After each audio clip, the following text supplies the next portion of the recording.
Hey everybody, welcome back to an episode of the 3 Count Super. I'm War Machine MJ, and I'm here today to talk about NXT from April 15th and April 22nd.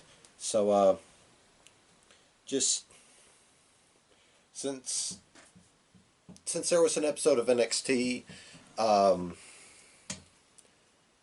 week after WrestleMania, yes, because I took a week-long sabbatical from the channel. Yeah, there was only 2 high points to that episode of NXT, or there were 2 noteworthy points to that NXT. The first was the 6-woman ladder match, number 1 contenders ladder match, which Little Miss Io Shirai got the victory, so she will challenge Charlotte sometime down the road. And the other was Gargano versus Ciampa, one final beat. Of course, the pre-taped NXT match that's got everybody divided, which Gargano won. Of course, this match was pre-taped before anything WrestleMania had to offer, so that was just the one upside for the black and gold brand. So let's go ahead and jump into the April 15th episode of NXT. We kicked off the show with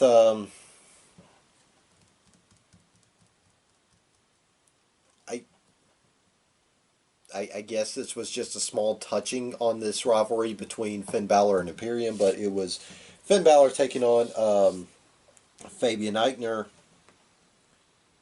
And yeah, Aichner, of course, he had Bartel at ringside. But Finn Balor took out Bartel, and then he put away Aichner with the coup de grace and the Bloody Sunday DDT. So yeah. Next we had Xia Li taking on Aaliyah, which for those of you who forgot, Aaliyah was supposed to face Xia Li as the last qualifier for that 6-woman tag for that 6-woman ladder match, but Xia Li got taken out and was replaced by Io Shirai. Of course, Xia Li beat the brakes off of Aaliyah in no time flat.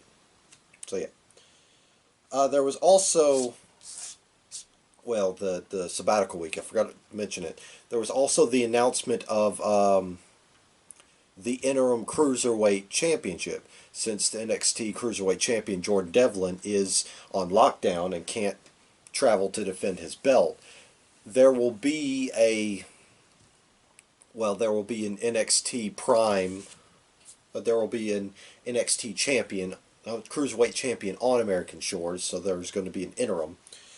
It's 2 groups, and it's a round-robin tournament, so essentially it's like the G1. On the April 15th, we had action from the B block, which was Monday Night Raw's Akira Tozawa taking on Isaiah Swerve Scott. And yeah, this was a really good match. Akira Tozawa got the victory, and he cut a really fired up promo saying that he must win. He's desperate to win. Next, we had Tegan Knox taking on Raquel Gonzalez. Of course, Raquel Gonzalez was flanked by Dakota Kai, and the odds were not in Tegan Knox's favor, as she was getting woman handled left and right by Raquel Gonzalez, and every time Tegan got some momentum going, Dakota Kai had to stick her nose into business until Shotzi Blackheart came in and backed up Tegan Knox, allowing Tegan Knox to get the victory with the shiniest wizard. Next, we had Tahuti Miles getting just absolutely annihilated by Dexter Lumis. And, yeah, I gotta say, I'm buying in on Dexter Lumis. This guy is fantastic. His character work is great. He's terrifying and mystifying at the exact same time. It's unsettling, but it's great.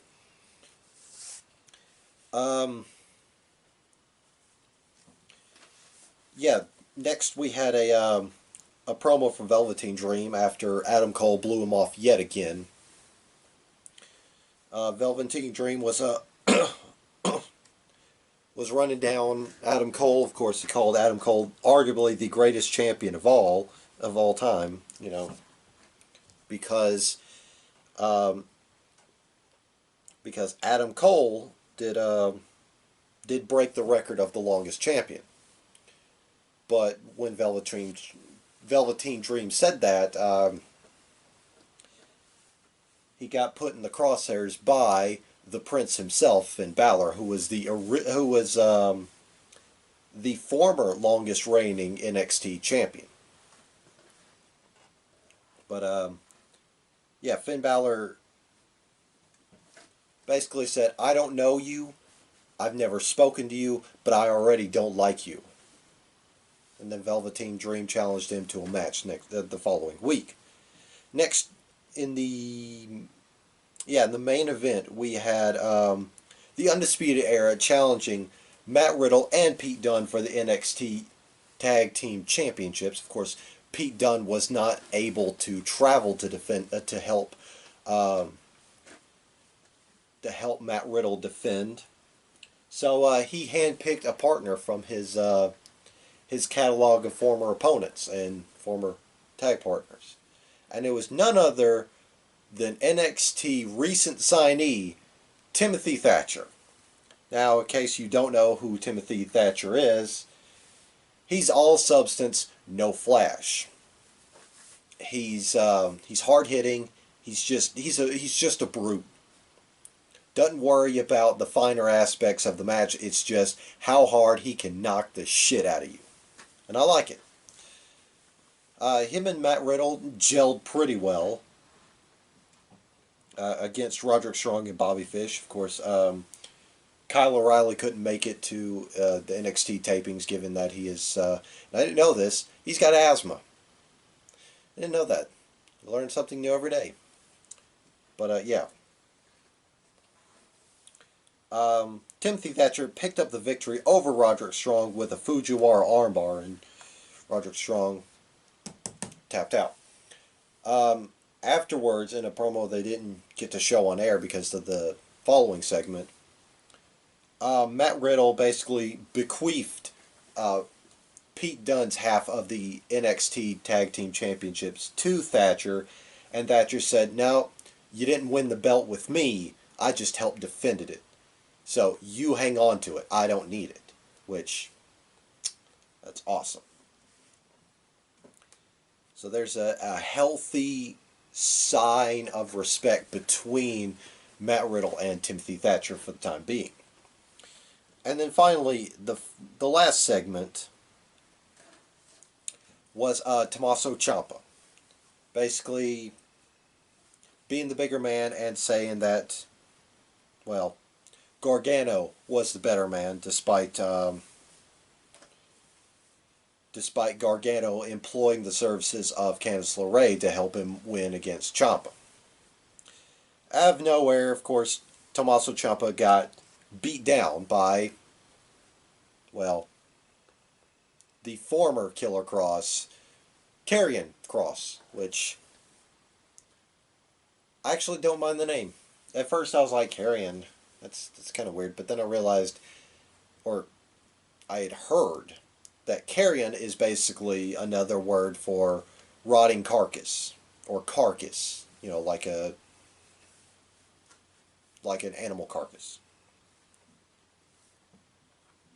So yeah, that was the 15th of April, and now the 22nd of April. So we kicked off the show with well,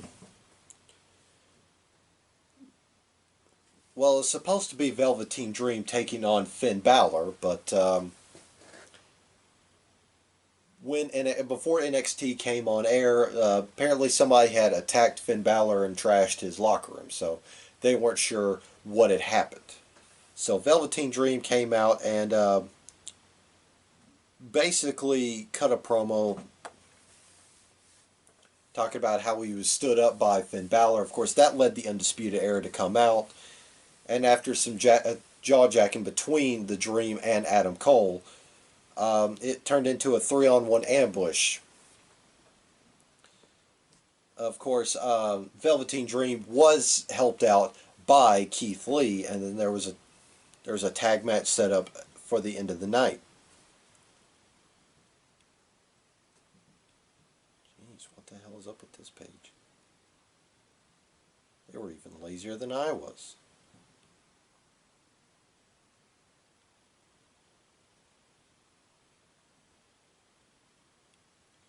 Okay, anyway, there was a tag match later on. It would be Adam Cole and Roderick Strong of the Undisputed Era taking on the Velveteen Dream and Keith Lee. Next, we had a women's tag match as Dakota Kai and Raquel Gonzalez took on Tegan Nox and Shotzi Blackheart.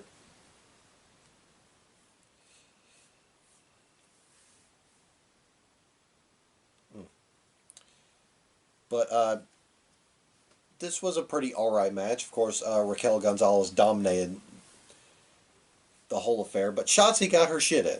She did. She had a valiant. Her and Tegan Nox had a valiant effort, but of course, Raquel Gonzalez put Shotzi away with a one-arm powerbomb for them to pick up the victory. Next, we had more interim cruiserweight championship tournament action as Jake Atlas took on Drake Maverick. Now, the curious thing with Drake Maverick is a week prior, he was formally released from his contract. But he cut a very heartfelt promo after he got the news that he was being let go. And in the promo, he said he would work this Cruiserweight Championship match. Now, the curious case is they played that promo on NXT TV just prior to this match, and then they did some behind-the-scenes kind of thing with Drake Maverick. But yeah, this was a pretty dynamite match, given that the only time I've seen Drake Maverick wrestle on WWE TV was that 205 Live Anything Goes match against Mike Kanellis. And that was fantastic. Drake Maverick really can wrestle. You know, he's a really phenomenal wrestler, but he came up short against Jake Atlas after, and Atlas put him away after hitting a cartwheel avalanche DDT. Afterwards, Jake Atlas was getting interviewed at the top of the stage when Drake Maverick was getting help to the back, and he tried to, extend his, shake his hand, but Maverick wasn't having any of it. And for a split second, Atlas looked kind of conflicted, because aside from the mic, he yelled, "I was rooting for you, man." That. So yeah, it's kind of weird seeing where they're going to go with Drake Maverick with all of this. There's some rumors that he could be brought back into the company. There's rumors that say on the contrary. Yeah, basically it's going to be interesting seeing what happens next. Now I know that these weeks are taped, but it's going to be pretty interesting seeing what happens. Next, more Group A action as Kushida took on Tony Nese. This was a fantastic match. They went back and forth, but however, Kushida put Tony Nese away with the hoverboard lock, and yeah, fantastic match. Next, we had Mia Yim taking on Jessi Kamea. Of course, Mia Yim got the victory, and of course they're building the story to Mia Yim taking on Charlotte Flair. Of course, Charlotte challenged Mia Yim because they fought back when Charlotte was the hot prospect on NXT. Next, we had more interim cruiserweight championship action as gentleman Jack Gallagher and his ship tattoo on his chest took on the debuting El Hijo de Fantasma. Of course, El Hijo de Fantasma roughly translates to the son of the phantasm, or the son of the ghost. And another name he's known by, for you Lucha Underground fans, he was the Ultimate Hunter, King Cuerno. But they cut a really, really killer promo the following week, talking about his heritage, and he was dressed in a suit, he had a black and gold mask, and he just looked bombastic. And this was an all right match, but El Hijo Fantasma put away Gallagher with a Samoan driver. Next, there was a promo from one Johnny Gargano, as he and his wife were sitting down to a lovely meal. Basically, it was their heel turn promo, because they had said enough is enough.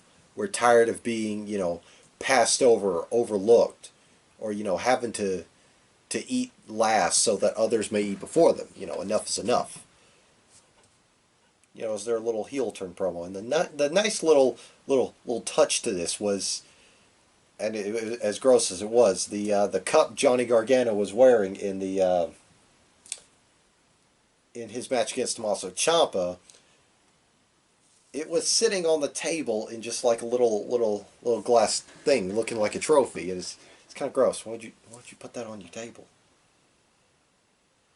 Anyway, must be a conversation piece kind of thing. Anyway, that led us to our main event.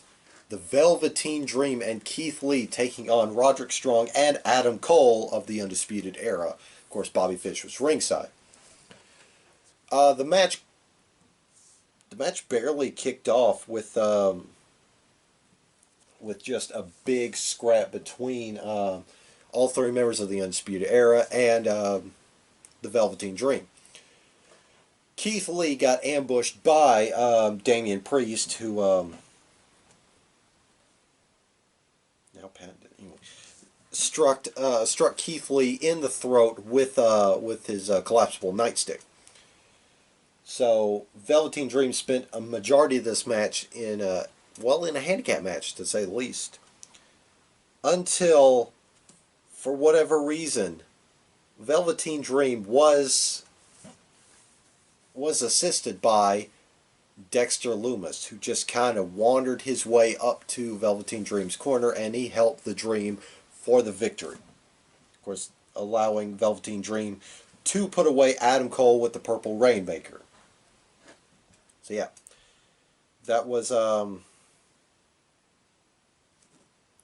NXT from April 22nd.